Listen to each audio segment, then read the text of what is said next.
Good day, first world travellers, and welcome back. This is a special feature-length episode from the most fascinating destination in the world. Yes, at long last, it's time to explore the Chernobyl exclusion zone and the ghost city of Pripyat.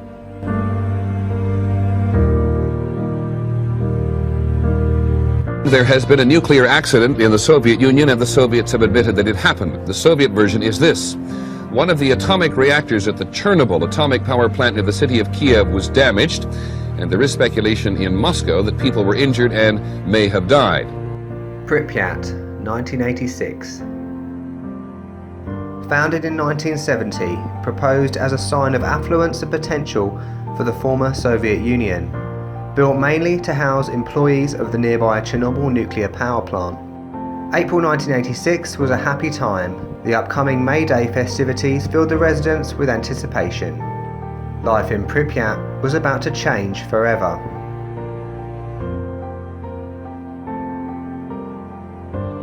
At 1:23 AM on April the 26th, during a routine test, an explosion rocked reactor number 4 at the Chernobyl Nuclear Power Plant, sending a cloud of radioactive material hundreds of meters into the atmosphere, a fact denied and miscommunicated by the Soviet government.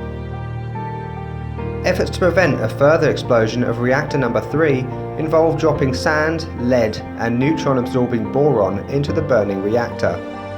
The following day, 49,000 residents with an average age of 26 were evacuated from Pripyat in just under 3 hours. Many believed they would return within 3 days. In reality, they never returned. To this day, Pripyat remains a monument to a catastrophic event that changed not only the world, but the people affected.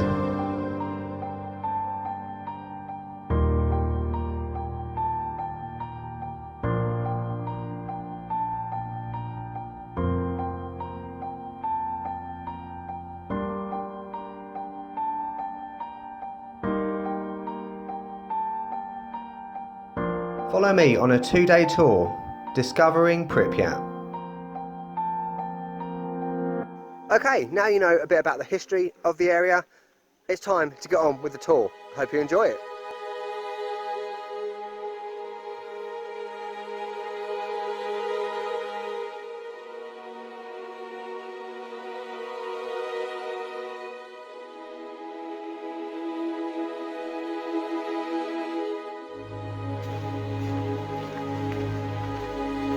Okay, I'm now in the Chernobyl exclusion zone. The first stop is to visit a village. Now, many of the villages, the majority of them, were actually bulldozed after the Chernobyl accident happened and covered in cement to prevent the radiation from escaping. We're going to go have a look at one of these villages now that wasn't bulldozed. It's still remarkably intact. So just take a look around these houses.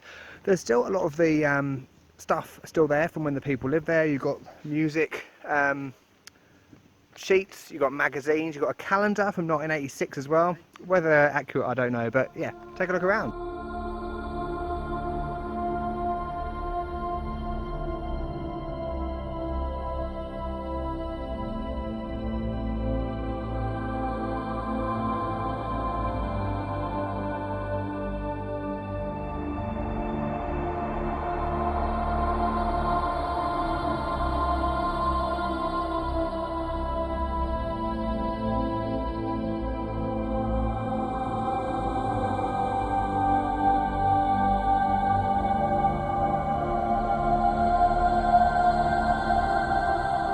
We've now made our way into Chernobyl town. This is actually still occupied. People still live here, about 3,000 to 4,000 people. All the way up there, I'll show you now, is like an angel sculpture thing. This is kind of like the symbol of Chernobyl, because in the Bible, the Chernobyl disaster was actually predicted, at least somehow. I'm not the biggest fan of the Bible. And all of these names on these posts down here, I mentioned about the villages being bulldozed and cemented over. These are all the names of the villages that were lost in 1986. Right, I have to excuse the wind, but this is something I did not expect to be talking about in videos about Chernobyl and Pripyat. So these are basically sculptures about Hiroshima and Fukushima. So Hiroshima, to start with, if you've been there, and you'll notice this in my Hiroshima video, you can check that out up there. is origami cranes, which was basically a symbol of the fact that nuclear weapons mustn't happen again. It was a young child that died from radiation, cancer. And over there you have a small sculpture regarding Fukushima, which is obviously the other nuclear disaster in 2011. And over there you have the Hiroshima sculpture. So that is absolutely stunning. I would not expect to see this sort of thing here.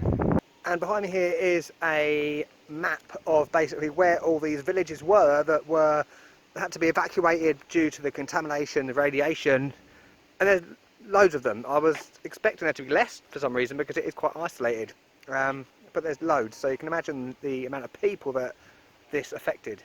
Right, we're on our way to the actual power plant now. So excited.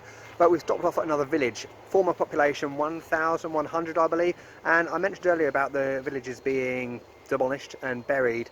It was only wooden buildings that happened to. If it was built out of brick, then it was left. And there's a kindergarten here that is still here, so it wasn't destroyed. And one thing that you'll notice here, especially if you've got a Geiger counter, which I will show you in a second, is that the levels of radiation are significantly higher as we're getting closer to the power plant. And this is very surreal because you've obviously got toys here, you've got a doll on the ground down there because it was a kindergarten, and the signs there, the radiation signs, the radioactive signs, point out where there's an area that's particularly radioactive.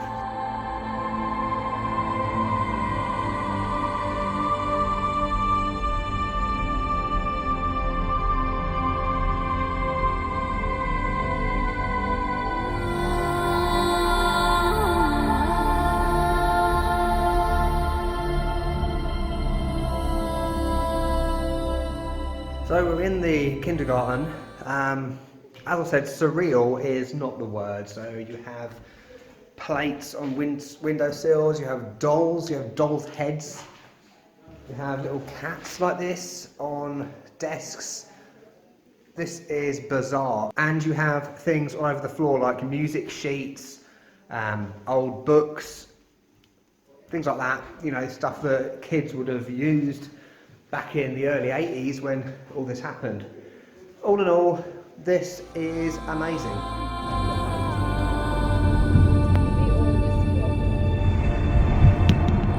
Right, we're now approaching the power plant, but on the way here, there's a couple of sites. So that over there is reactors 5 and 6. There were going to be 6 reactors, but they never finished them because the accident happened halfway through construction. And all the way down there is a cooling tower, which they used to cool the reactors, along with this like canal kind of thing. Again, that wasn't finished because the accident happened before they could finish it. And in the distance over there, you can see the sarcophagus. I'm so excited right now. Let's go and have a closer look.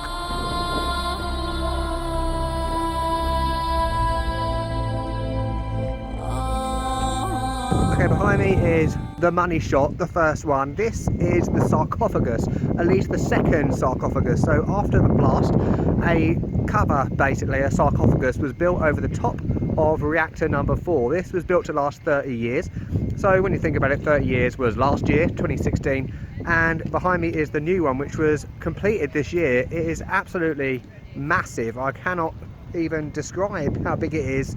You've got to come in person. This one is designed to last for 100 years. Who knows what's going to be the case in 100 years time. Hopefully everything will be cleaned up and buried and, you know, but all in all, it is just absolutely awesome.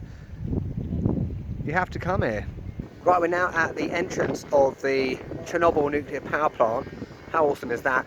We have just been feeding enormous catfish off a bridge. Take a look in a second. The reason they're massive is due to the mutation. Think of The Simpsons, Mr. Burns, the nuclear power station, and the fish with the 3 eyes. It's much in the same vein.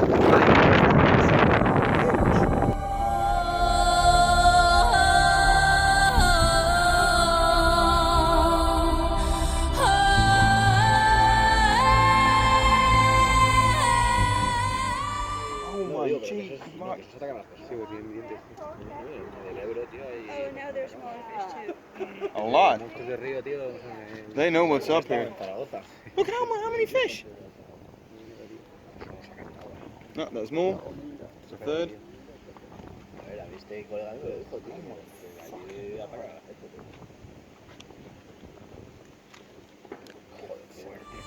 big ass mofo.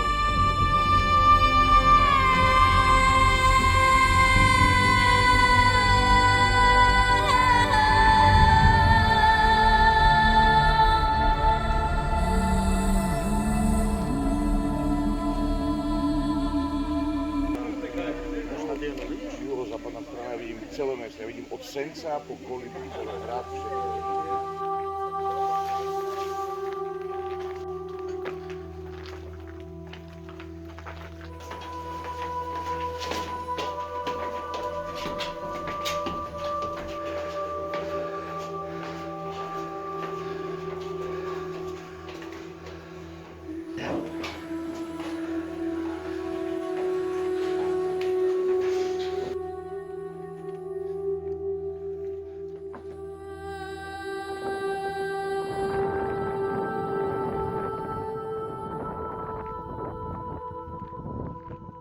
Okay, this is the other moment I've been waiting for. Just look at this, we've just climbed up a 60-storey building. Normally you can't enter the buildings since 2012, but we did anyway. We had to be careful of the security, which is brilliant. Just look at this, it's awesome. One of the things about arriving here, you'll see this here, I'll show you some shots from the minibus, is that the woods and the trees are very much taken over Pripyat, so it's very difficult to see the buildings until you're quite close to them. So it just goes to show that Mother Nature takes over when everywhere is left abandoned. Just look at this, it's beautiful. City centre over there, you've got the sarcophagus, Chernobyl Nuclear Power Plant over there. Amazing. Let's take a look around.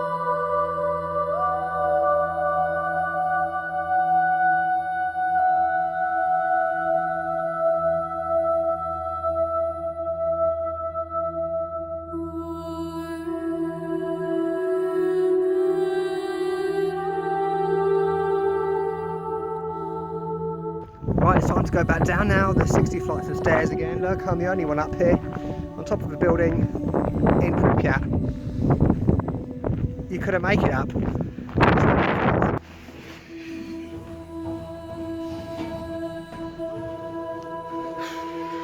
I swear coming up was easier.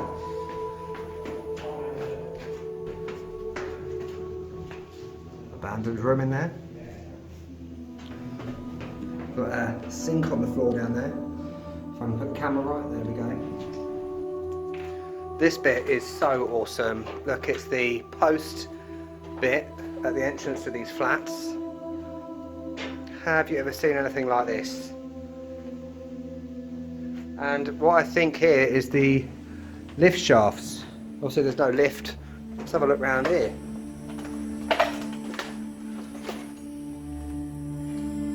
This looks like an old apartment building. Look, you've got someone's furniture there.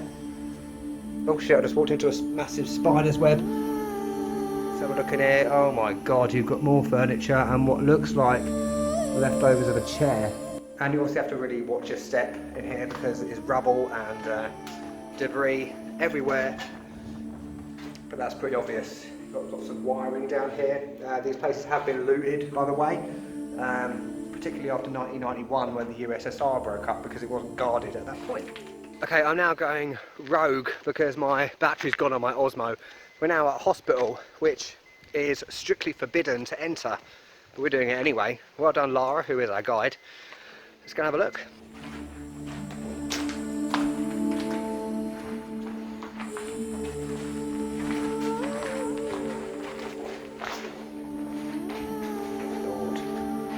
This is like Thor.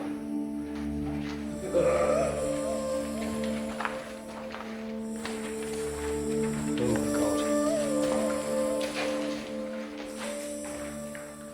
So guys, it's an ambulance of this famous hospital which was over 100. Okay, this is the Geiger counter that I told you about earlier. The dosimeter is beeping away. It basically tells you the level of radiation wherever you are. So in this hospital there's an area over there which has got the radiation sign. At the moment it's at 0.21 or something like that, so a safe level is 0.11 to 0.30. Let's go and see what it goes up to.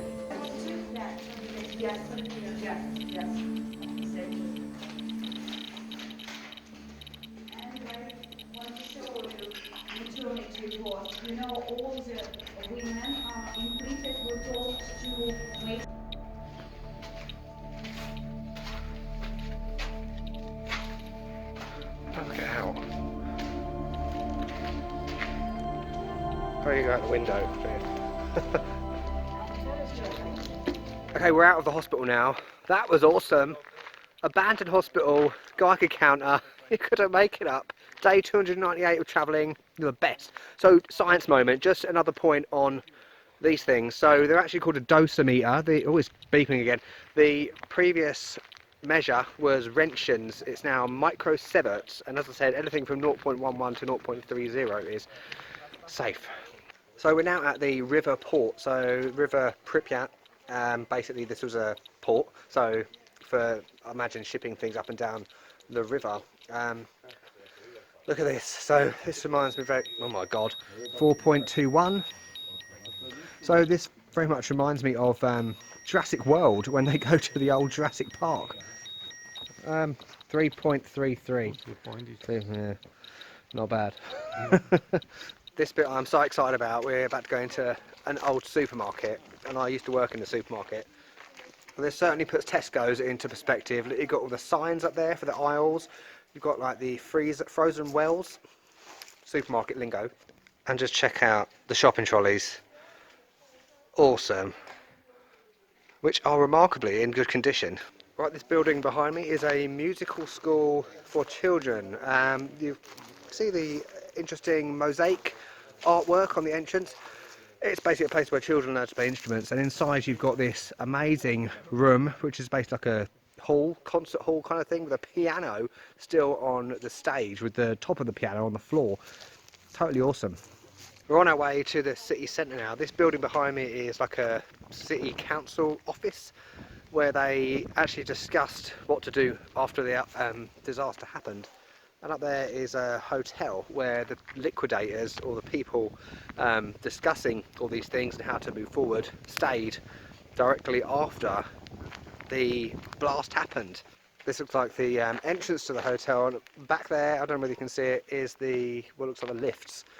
Up the top is a old panoramic restaurant as well. Energetic palace of culture. There was cinema, theatres and conference meeting rooms, and also sport gyms for holding competitions. Sport competitions. You know, Soviet people were very sporty. It illustrated the happy life of Soviet people.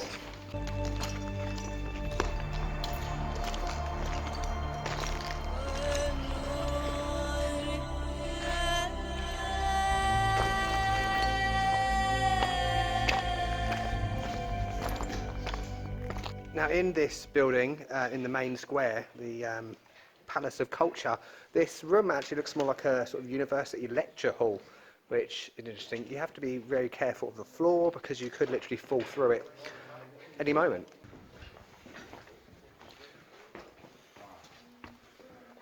My God. Just look at this. It's like a gymnasium. You've got the sort of pitch there for whatever sport was played. You've got the goals up there, and over there, probably can't see it because the lighting's not very good, the Ferris wheel. You'll see that more later on in this video. It's awesome. And you've got the rope still hanging. This is surreal. Mental. Good morning. It's day 2 of the Chernobyl and Pripyat tour. Yesterday was awesome. I've just got no words to describe it at all. It was amazing.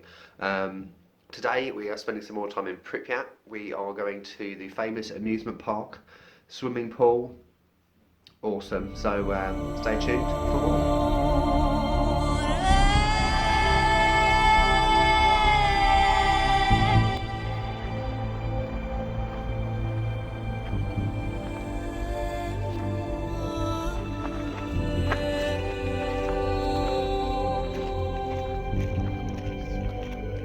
So we're now inside the cooling tower, the one I mentioned earlier in this video that was being built in 1986 along with reactors 5 and 6, and it was never finished.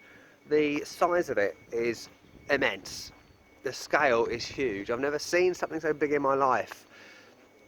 Just look at up there. Listen to this. Echo, amazing echo. Yeah, this is huge, very impressive.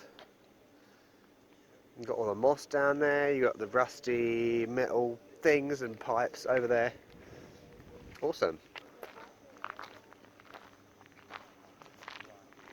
And something really cool about this place is the fact that, oh, a dog is running up to me, is the fact that up there you can see all like the concrete slab sort of things, so where they were building it and then they just had to stop when the accident happened. And right at the top you've got like the scaffolding, so it's literally like it stopped in time like that. Okay, behind me is the Pripyat sign. Awesome. As you can see, it was established in 1970, so it was only actually around for 16 years, so that was when it was abandoned.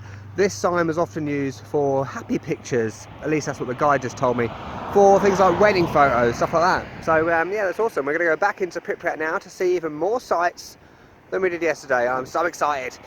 Right, we're back in Pripyat. This is the police station. Let's go and have a look inside.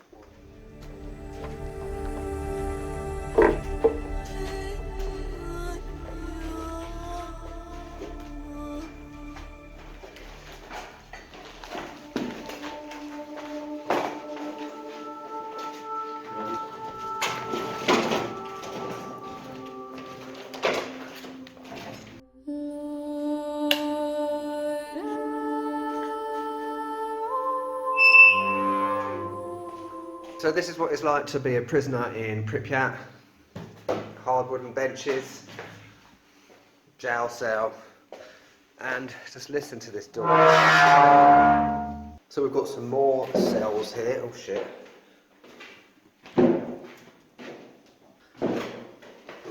Let's continue exploring. Here, and they will left everything in this yacht, so we'll see them. This big building is round the back of the police station. It's where the police cars were parked, like a garage sort of thing. And after the accident, all of the numerous buses and other vehicles were basically brought here. So it's like a kind of vehicle graveyard, which is beyond epic. Let's go and have a look at some cars. So there's a lot of rusty, twisted metal. So that looks like some sort of truck or something with a back thing on it. Over there is what looks like the sort of undercarriage bit of a trailer, I think, maybe. And God knows what that is, some sort of machinery thing on wheels. We're now in what looks like the sort of mechanic area. So this, I think, is like an office at the back of the workshop, if you like. The toilet through there. And down there, you've got like the pit, so that's where they would be underneath, working underneath the cars, if you see what I mean. It's awesome. What's in here? Random pipes. So this bit is literally awesome. So you've got more cars, destroyed buses. Let's go and have a look at a bus. Would you describe it as a maze ball? I would describe it as amazeballs. Sorry for the use of the word amazeballs there. That is beyond epic. Look at that. Let's have a closer look.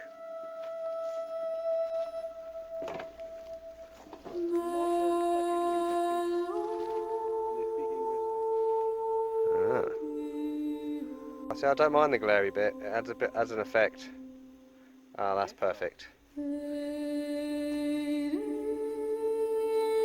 Okay, that bus was awesome, amazing. We've got some more overturned cars over there. Kind of look like Christmas trees.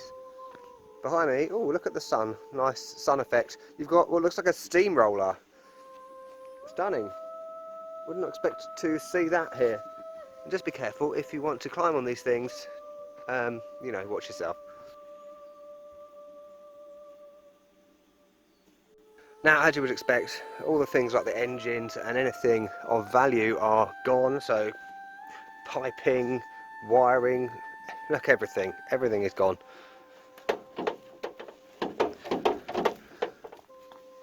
So this is cool.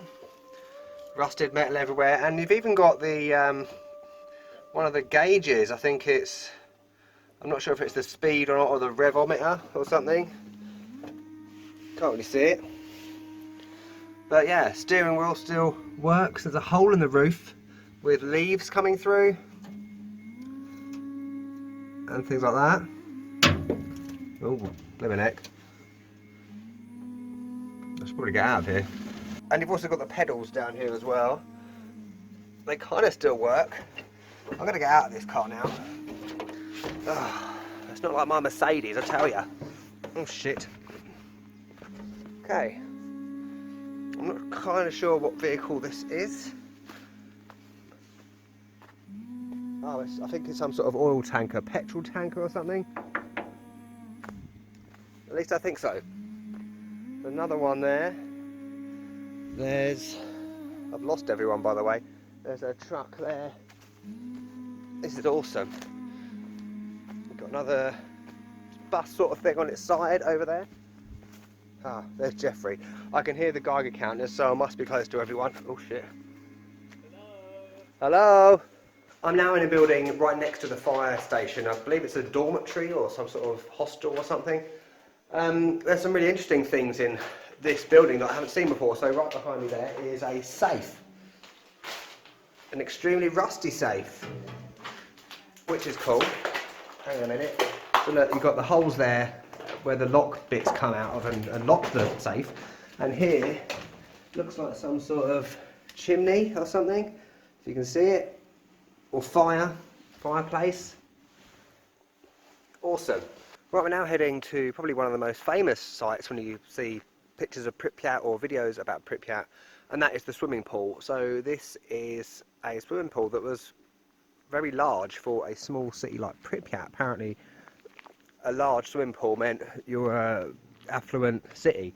And this is the road that it's on, and you know, I'm going to put some pictures of the road if I can find some, and the pictures of the swimming pool over the top of this. But look up there, you've got the lamppost with the lights, you've got traffic lights back there as well, and now it just looks like a forest. It's bizarre. Let's go and have a look at the swimming pool. It was used up until 1996 by the liquidators. The liquidators was a term used for people who were basically cleaning up after the blast, and after that it fell into disrepair. So here we are in the woods, what is now the woods.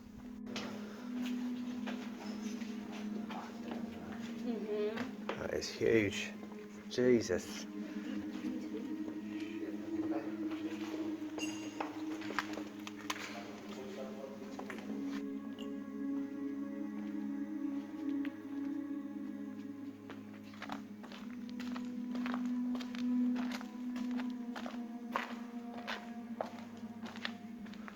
Look at the size of this pool. It is awesome, amazing. And look, you've got the like the starting block things. I don't know swimming. And up here you've got the diving boards. That's why obviously that bit is a lot deeper than that bit. So that's the swimming bit, and that's down there is the diving bit. And obviously it goes without saying you have to be very careful because that's a massive long drop down there. Don't particularly want to break my neck. I just found this sign on the stairs up from the swimming pool. We'll try and get a good shot of it because it goes dark because of the lighting. But this is probably the best looking thing in terms of decay that I've seen, as in no decay. So it's like a sign for the swimming pool. So I've now just climbed up a ladder above the swimming pool. Let me neck. Luckily it's quite sturdy.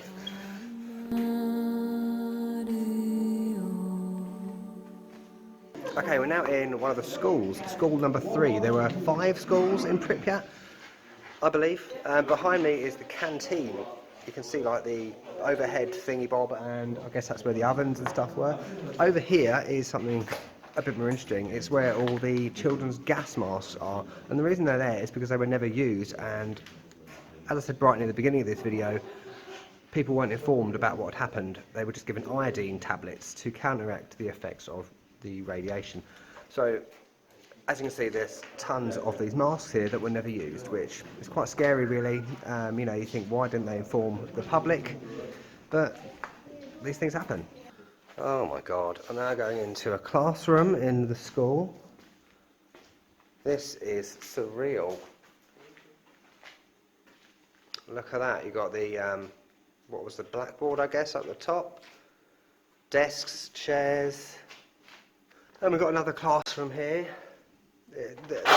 Oh my god. This building is actually, it seems to have more furniture in it than a lot of the other ones. So there's a lot more desks. You've got these shelving units at the back of the classroom. And you've got all this stuff in the cupboards. I don't know, they paint pots or something? Who knows? But yeah, you've got all this stuff. And then the view out the window, complete mayhem. And this, I believe, looks like some sort of teacher's office or something. Teacher's desk. Some sort of board on the wall up there for, I don't know, planning or something. And you've got all these shelving units with all the stuff in still. This is insane. Yeah, you've got, hang on a moment. You've got folders here with still stuff inside the folder. How awesome is that? This is so strange. And there's a third classroom. This is even more astounding than the other ones, because look at the desks. They're all literally still in the same position as they would have been. And you've got someone's school book. And sorry, we're in another classroom, but I've got to show you this. So on this desk here, you've got a load of maths books. Oh. And what makes me lead to believe that they are genuine is the fact that these maths textbooks were published in 1984.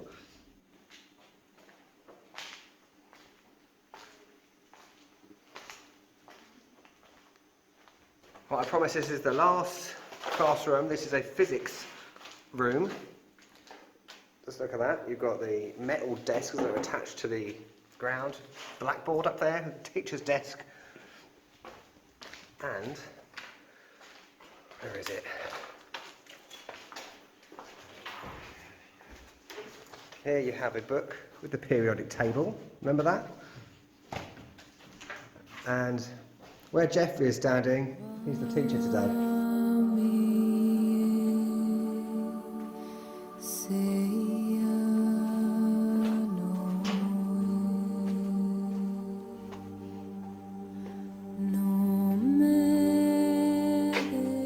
So I've now discovered what's like a hall or an auditorium. You've got a stage up there that's no longer got the actual bit that you walk on. You've got this strange flooring, which I've seen quite a lot, which is these wooden things. They've all come out of the ground. And you've got these seats. Who remembers when you were at school sitting on those stupid seats or benches, you know? But these are similar. I imagine the kids had total nightmares. Oh my God. And I'm sitting on one. Wonderful.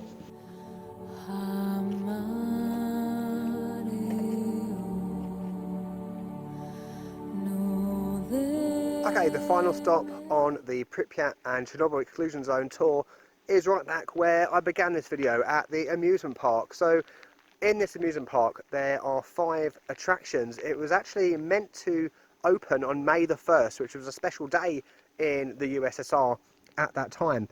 However, obviously it never opened because the accident happened on April the 26th. So other than a few test runs, no one actually ever went on this Ferris wheel, which is a bizarre thing to think. Additionally, there are other rides. There's like a thing that goes round. There's shooting range, and also, let's show you the next thing. Right, the 5th and final attraction, which you will probably see most of when you look up Pripyat on the internet and things like that, are the dodgems, the bumper cars. I'm so excited about this. It's awesome. You know, they are the cars just sitting there on the actual rusty thing. Absolutely awesome. Should we go and have a closer look? I think we shall.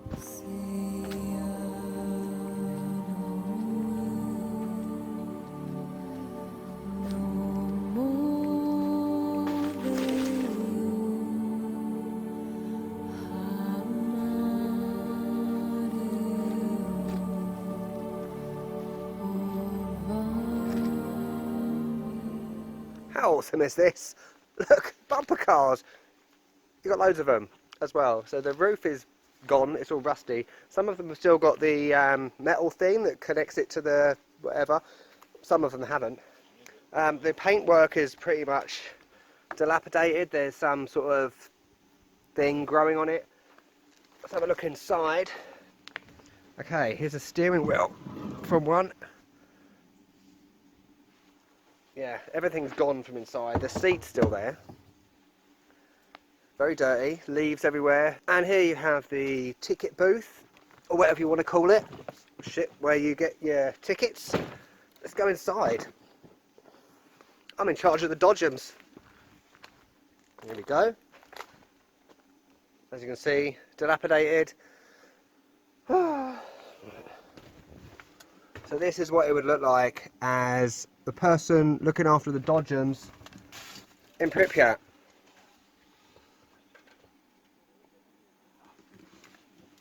How awesome is this? Got like little dial things down there. Assume that means that you change the speed of the dodgems. Something else. This is awesome. So that brings to an end my 2-day tour of Pripyat and the Chernobyl exclusion zone. This has been one of the best 2 days I've spent my entire life. Definitely the best 2 days of my 299 days it is now of travel life. I know this video has been a lot longer than I normally do, so if you're still here watching now, thank you very much for watching. I do appreciate it. I hope you've enjoyed experiencing this along with me. If you have enjoyed this video, make sure you do the like, leave a comment down below. Tell me about your trip to this wonderful place. It is absolutely awesome, absolutely amazing. And also don't forget to subscribe, because there is loads more coming from the Ukraine, from Moldova, from Italy, from France and from London, where I'm going to be spending 6 weeks very soon. Once again, thank you for watching, and I'll catch you later.